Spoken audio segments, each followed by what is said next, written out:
வணக்கம் தமிழா. Realme P4R இதை பற்றி தான் நான் பார்க்க போகிறோம். 8000 mAh பேட்டரியோடு இது வருது. 3 வேரியண்ட்டில் வருது. இதோட விலை 18,999க்கு கொண்டு வந்திருக்காங்க. பட் கார்டு ஆஃபர்லாம் சேர்த்து பார்த்தீங்கன்னா 16,829க்கு இதை வாங்கலாம். இந்த ஃபோனில் பின்பக்கம் ஒரு எல்இடி ரிங் நோட்டிஃபிகேஷன்ஸ் கிடைக்குது.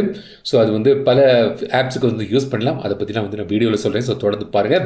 இப்போ Realme P4R இது வாங்கலாமா வேண்டாமா, இந்த விலைக்கு ஒர்த்தாங்கிறது இந்த பதில் பார்ப்போம். ஸோ தொடர்ந்து இந்த வீடியோ முழுமையாக ஸ்கிப் பண்ணாமல் பாருங்கள். Keep supporting, keep motivating. இந்த மாதிரி பாக்ஸில் இந்த Realme P4R வருது. இப்போ பாக்ஸை ஓப்பன் பண்ணலாம். உள்ளே ஒரு எல்லோ கலர் ஸ்லீவ் இருக்குது. இது ஓப்பன் பண்ணால் உள்ளே இந்த கிளியர் பேக் கேஸ் தந்திருக்காங்க. இப்போ ஃபோனை வெளியெடுக்கலாம். இதான் Realme P4R. இந்த ஃபோன் 3 கலரில் கொண்டு வராங்க. Titanium glare, silver glare, lavender கிளேர்னு. எங்கிட்ட இருக்குது டைட்டானியம் கிளேருங்கிற இந்த கலர். இந்த ஃபோன் 8.8 mm திக்னஸ் மற்றும் 224 கிராம்ஸ் வெயிட்டில் வருது. 8000 mAh பேட்டரி இருக்கனால கொஞ்சம் ஹெவியாக தான் இருக்குது. சிம் வச்சுட்டு பின் இருக்குது, டைப் சி கேபிள் இருக்குது, அப்புறம் சார்ஜர் 44 வாட்ஸ் சார்ஜர் உங்களுக்கு அவுட் ஆஃப் த பாக்ஸ் கிடைக்குது. So this is the Realme P4R. Plastic body தான். கீழ்ப்பக்கம் உங்களுக்கு சிம் ட்ரே. இது பார்த்தீங்கன்னா hybrid dual sim. So 2 sim போடலாம், இல்லாட்டி ஒரு சிம் ஒரு மைக்ரோ SD கார்டு போட்டு ஸ்டோரேஜை இன்க்ரீஸ் பண்ணிக்கலாம். ரைட் சைடில் பவர் பட்டன் மற்றும் வால்யூம் பட்டன் தந்திருக்காங்க. சார் வேல்யூ லிமிட்டுக்குள்ளே தான் இருக்குது, குறைவாக தான் இருக்குது. எஃப்எம் ரேடியோ கிடையாது. சில ப்ளூடூத் ஆப்ஸ்லாம் இன்ஸ்டால் பண்ணியிருக்காங்க. அப்புறம் side mounted fingerprint sensor. பின்பக்கம் ஒரு எல்இடி ரிங் தந்திருக்காங்க. ஸோ இது பல்ஸ் லைட்னு சொல்கிறாங்க. 9 கலர் உங்களுக்கு இதில் நீங்கள் சூஸ் பண்ணிக்கலாம். 5 லைட்டிங் மோட்ஸ் இருக்குது. மியூசிக் சிங் சப்போர்ட்டும் இருக்குது. கேம் நோட்டிஃபிகேஷனுக்கும் இதை நீங்கள் யூஸ் பண்ணலாம். அப்புறம் கேமரா கவுண்ட் கூட நீங்கள் யூஸ் பண்ணிக்கலாம். ஸோ இப்போ நம்ம 3 செகண்ட்ஸ் இல்லை 10 செகண்ட்ஸ் கேமரா கவுண்ட் போட்டு நம்ம ஃபோட்டோ எடுப்போம் இல்லையா, இந்த லைட்டு பல்ஸை வச்சு நம்ம கேமரா கவுண்டை பார்த்துட்டு போஸ் சரியாக கொடுக்கலாம்.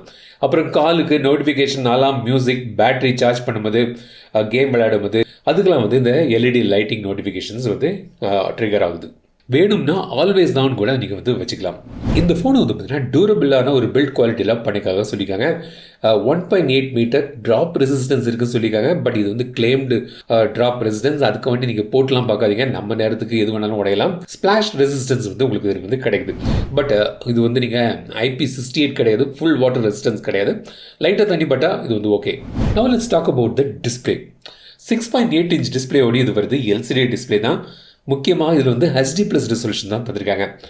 எஸ், 2026 ஃபோன்களோட விலைகள்லாம் அதிகமாகறதுனால நிறைய ஃபோன்கள் இப்போ பார்த்தீங்கன்னா HD+ ரெசல்யூஷனோடி வருது. ஒரு 17,000-18,000 ருபீஸ்க்கான ஃபோன்களில் கூட, ஏன் சில ஃபோன்கள்லாம் 20,000 மேலேயே HD+ ரெசல்யூஷனோடி வருது. ஸோ இதுலேயும் HD+ ரெசல்யூஷன் தான் தந்திருக்காங்க. ஃப்ளாட் டிஸ்பிளே உங்களுக்கு இதில் கிடைக்குது. 144 Hz ரிஃப்ரெஷ் ரேட் தராங்க. கேம் விளையாடும்போது பார்த்தீங்கன்னா நல்ல ரிஃப்ரெஷ் ரேட் கிடைக்கும்னு அவங்க சொல்கிறாங்க. பட் கேம் பற்றி நான் பெர்ஃபார்மன்ஸில் சொல்கிறேன், வெயிட் பண்ணுங்கள். பட் ஓவரால் பார்த்தீங்கன்னா ஒரு டீசெண்டான ஒரு டிஸ்பிளே உங்களுக்கு இதில் கிடைக்குது. ஸ்ட்ரெயிட்டெல்லாம் பார்க்கும்போது நல்ல ஒரு கலர் அவுட்புட்லாம் கிடைக்குது. பட் HDR இதில் கிடையாது. 1200 nits பீக் பிரைட்னஸ் இருக்குது. அவுட்டோர் விசிபிலிட்டி டீசெண்டாகவே நல்லா இருக்குது. ஸோ ஸ்மூத்தான நல்ல ஒரு பிரைட் டிஸ்பிளே தராங்க. பட் HD+ ரெசல்யூஷன் சின்ன ஒரு குறை. சிங்கிள் ஸ்பீக்கர்ஸ் தான் உங்களுக்கு இதில் தராங்க. பட் 400% வால்யூம் பூஸ்ட் கிடைக்குதுன்னு மென்ஷன் பண்ணியிருக்காங்க. பெர்ஃபார்மன்ஸ்னு பார்த்தீங்கன்னா இந்த ஃபோன் பார்த்தீங்கன்னா MediaTek Dimensity 6300 ப்ராசஸரில் இது பவர் ஆகுது. 6nm ஆர்கிடெக்சரில் பண்ணப்பட்ட ஒரு சிப்செட் இது. இது ஒரு entry to low mid range செக்மெண்ட்டில் வரக்கூடிய ஒரு சிப்செட் இது. ஹெவி கேம்ஸ் ஹை கிராஃபிக் செட்டிங்ஸ்லாம் வளரணும்னு நீங்கள் நினைக்காதீங்க இதில். பட் கேஷுவல் கேம்ஸ், அப்புறம் BGMI போன்ற கேம்ஸ்னால் மிட் கிராஃபிக் செட்டிங்ஸில் வச்சு நீங்கள் இதை ஸ்மூத்தாக விளையாடலாம். பட் ஹெவி கேமுக்கு ஒரு கேமிங்க்கு ஹை பர்ஃபார்மன்ஸுக்கான ஒரு ஃபோன் இல்லை. ஒரு கேஷுவல் டாஸ்க்கு, நார்மல் யூஸ்க்கு, டெய்லி யூஸுக்கான ஒரு ஃபோன் பிக் பேட்டரியோடு இது உங்களுக்கு கிடைக்குது. 5300 square millimetre VC cooling system தந்திருக்காங்க. நான் கேம்ஸ்லாம் விளையாடி பார்த்தல, ஹீட்டிங் இஷ்யூ எனக்கு இதில் பெரிதாக தென்படலை. இதோட கீ ஹைலைட்டே இதோட பேட்டரி. 8000 mAh பேட்டரியோடு இந்த ஃபோன் வருது. 45 watts charger out of the box தராங்க. இது ஒரு 50 மினிட்ஸில் நீங்கள் 50% சார்ஜ் பண்ணிடலாம். அதாவது 4000 mAh பேட்டரி சார்ஜ் ஆயிரும். ஃபுல் சார்ஜ் பண்ணுறதுக்கு ஒரு 2 hours கிட்ட ஆகும் இது ஃபுல் சார்ஜ் பண்ண. பட் 8000 mAh பேட்டரி செம்ம பேட்டரி பேக்கப் கிடைக்கும். ஸோ நீங்கள் கான்ஸ்டண்ட்டாக அவுட்டோர் போகிறீங்க, ஃபீல்டு ஒர்க் பண்ணுறீங்க, எனக்கு பேட்டரி சாலிடான ஒரு பேட்டரி வேணும்னு நினைக்கிறவங்களுக்கு இது ஒரு நல்ல ஒரு ஆப்ஷனாக அமையுது. ரியல்மி UI 7.0ல ஆண்ட்ராய்டு 16 பேஸ் பண்ணி வந்து கொண்டு வந்திருக்காங்க. அப்டேட் பாலிசின்னு பார்த்தீங்கன்னா 2 மேஜர் ஆண்ட்ராய்டு அப்டேட், அப்புறம் 3 இயர்ஸுக்கான செக்யூரிட்டி அப்டேட் வந்து உங்களுக்கு இதில் வந்து கிடைக்குது. நிறைய ஏஐ ஃபீச்சர்ஸ் இருக்குது. So AI eraser, AI portrait glow, AI ultra clarity, AI unblur, text scanner, அதெல்லாம் வந்து உங்களுக்கு இதில் தந்திருக்காங்க. கேமரான்னு பார்த்தீங்கன்னா பின்பக்கம் வந்து 50 மெகா பிக்சல் மெயின் கேமரா இருக்குது.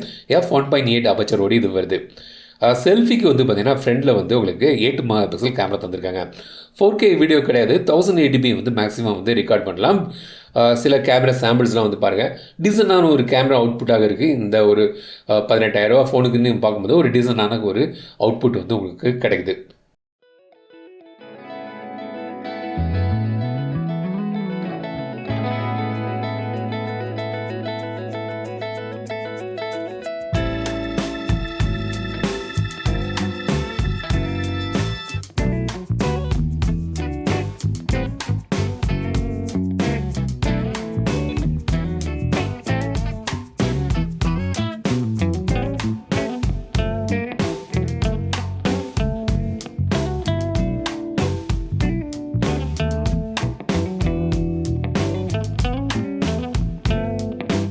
ஸோ இதான் வந்து Realme P4R.